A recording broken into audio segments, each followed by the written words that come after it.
क्या हाल है दोस्तों, welcome to C programming tutorials by learning lad. और इस वीडियो में हम लोग टर्नरी ऑपरेटर्स के बारे में जानेंगे। इससे पहले के वीडियो में मैंने आप लोगों को इफ़ एल्स स्टेटमेंट के बारे में बताया था। आप लोग इफ़ को यूज़ करके कुछ कंडीशन को चेक कर सकते हैं और अगर वो कंडीशन सेटिस्फाई करता है तो आप लोग कुछ स्टेटमेंट को एग्जीक्यूट करते हैं और आप लोग एक एल्स पार्ट डाल के कुछ और स्टेटमेंट को भी एग्जीक्यूट कर सकते हैं। तो इस इफ एल्स के लिए एक ऑल्टरनेटिव अवेलेबल है सी प्रोग्रामिंग पे और उसे हम टर्नरी ऑपरेटर कहते हैं। इस टर्नरी ऑपरेटर को यूज़ करके हम लोग सिंपल इफ एल्स को सिर्फ एक ही लाइन पे लिख सकते हैं। तो यहाँ पे पहले मैं उसका सिंटैक्स लिखूँगा और उसके बाद आप लोगों को एक्सप्लेन करूँगा कि कैसे हम लोग इसे यूज़ कर सकते हैं। तो पहले हम लोगों को एक एक्सप्रेशन लिखना पड़ता है और उसके बाद हम लोगों को एक क्वेश्चन मार्क लिखना पड़ेगा और उसके बाद एक्सप्रेशन 2 को लिखना पड़ेगा। ये एक्सप्रेशन 2 जो है ये तभी एग्जीक्यूट होगा जब ये पहला एक्सप्रेशन हमने लिखा है ये ट्रू को रिटर्न करता है।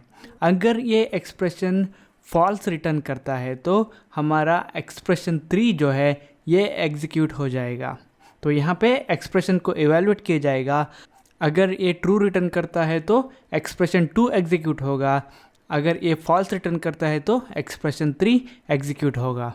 तो एक सिंपल इफ़ एल्स के बदले में हम लोग इसे यूज़ कर सकते हैं। तो यहाँ पे मैं आप लोगों को डेमोन्स्ट्रेट करने के लिए एक एज वेरिएबल का क्रिएट करूँगा और उसके बाद मैं यूज़र से एज को इनपुट करने के लिए कहूँगा। प्रिंटफ को यूज़ करके मैं कहूँगा एंटर योर एज। उसके बाद हम लोग स्कैनएफ फंक्शन को यूज़ करके रीड करेंगे तो होगा स्कैनएफ फंक्शन। उसके बाद %d और हम लोग उसे सेव करेंगे हमारा एज वेरिएबल पे। तो अभी मैं चेक करूँगा कि क्या जो एज एंटर किया है वो 18 से ज़्यादा है कि नहीं। तो यहाँ पे मैं एक एक्सप्रेशन लिखूँगा और वो होगा एज ग्रेटर दैन और इक्वल टू 18। उसके बाद मुझे क्वेश्चन मार्क लिखना पड़ेगा।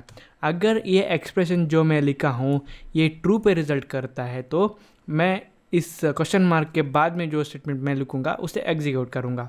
तो यहाँ पे मैं एक प्रिंटफ स्टेटमेंट लिखूँगा और यहाँ पे मैं डबल कोट्स पे लिखूँगा यू आर एडल्ट। और याद रखिए यहाँ पे हम लोगों को सेमीकोलन नहीं डालना है।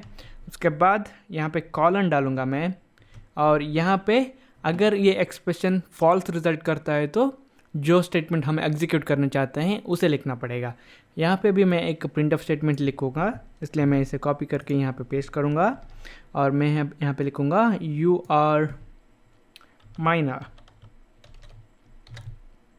तो मैं अभी इसे सेव करूँगा और इसके बाद यहाँ पे सेमीकोलन डालना पड़ता है। हर एक स्टेटमेंट को हमें सेमीकोलन से एंड करना पड़ता है। और इसे रन करने से पहले मैं मेक श्योर करना चाहूँगा कि मेरा प्रोग्राम ठीक है। अच्छा ठीक है, हम लोगों ने यहाँ पे एम्परसैंड सिंबल को मिस किया है।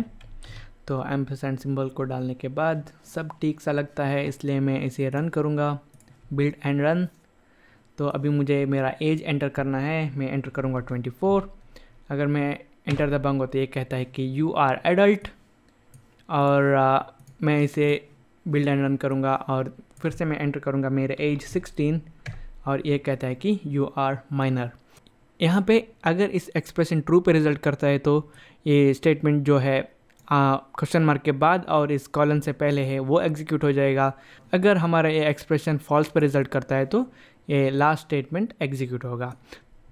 तो यहाँ पे हम लोग इसे नेक्स्ट भी कर सकते हैं। एक सिंपल इफ एल्स के बदले में हम लोग इसे बहुत आसानी से यूज़ कर सकते हैं। आप लोग यहाँ पे देख सकते हैं ये सिर्फ एक ही लाइन पे आएगा। और एक बात यह है कि आप लोग यहाँ पे लॉजिकल ऑपरेटर्स को यूज़ करके जितना कॉम्प्लेक्स कंडीशन आप बनाना चाहते हैं ऐसा बना सकते हैं। तो ये था दोस्तों टर्नरी ऑपरेटर के बारे में सी प्रोग्रामिंग पे। आप लोग मेरे यूट्यूब चैनल पे सब्सक्राइब कर सकते हैं ताकि जब भी मैं नए वीडियोस डालूंगा तो आप लोगों को एक नोटिफिकेशन मिलेगा। इसलिए आप लोगों को मेरा YouTube channel learning lad Hindi पे जाना पड़ेगा और वहाँ पे सब्सक्राइब बटन पे क्लिक करना पड़ेगा।